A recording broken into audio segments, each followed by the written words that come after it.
When I did For Women Only with Teddy, every person in his life told him to fire me. Record company, said your career's over. Radio stations will never play you again if you say these concerts are for women only. Right, it's Teddy Pendergrass back in the day, and you said we're going to do women-only concerts. Right. And everybody, his lawyer said, I'm going to resign if you do this. It's a civil rights issue. You're never going to get over this. I had everybody, promoters freaking out. And Teddy just would say to me, is it going to work? I said, this is going to work.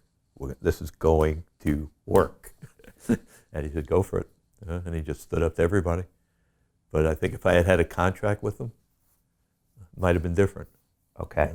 Maybe you would have made a different decision? No, I think might have made it. He would have felt that he had to do it. Okay. And when you have to do it, it's weird.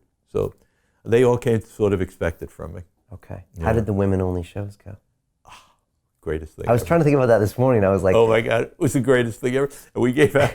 now, explain Teddy to people so they know if they know him. Teddy was the Black Elvis. He actually, his last show was in England before his accident. He was just on the edge of the Black Elvis. Women went crazy for him. They went crazy.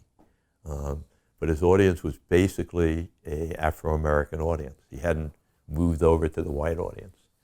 And I wanted every white woman in the world to see what was going on. So how do I tell the story of being a Black Elvis without being arrogant? How do you say that? How do you say it? And so my first thought was, wait a second, let me make the point by just being in a room, just letting women come in the room. So I have a snapshot. Women will say, "Holy shit, what the frick?" And then I said, well, how do I do that without being arrogant, but being really sexy? And everything I tried, every time I put a picture of him in the ad, it was horrible. It was like this arrogant guy saying, I'm the coolest guy in the world. And then one day it sort of hit me from a drug-induced state of putting a teddy bear in the ad with a little note saying, come spend the night with me, love Teddy. Make it really soft and cuddly. And then we gave out chocolate teddy bear lollipops to every woman so they could lick them and chew them and eat them. During the show.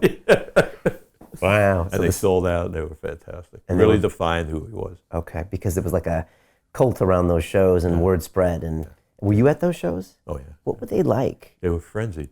Because the It women, depends the city. no one was watching. New York was really interesting because all the pimps were outside. So it was really weird. It was almost threatening.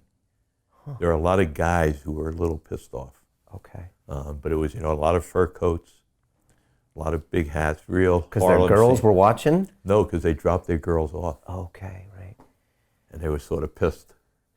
That's intense. Yeah. All the other ones were just normal shows. And what was it like on the inside with the frenzy? Panties on the stage, crying, screaming, people taking off bras. It was... Because their men weren't watching them. They could do whatever they want. It was all women. So they had one of the greatest times of their lives. They could let loose. Oh, it was like, are you kidding me? Continue watching this fascinating conversation for free by clicking on the link below to visit our website, learn from the best minds in the world, and connect with a community of passionate people building the best versions of themselves. Just click on the link below, and I'll see you on the inside.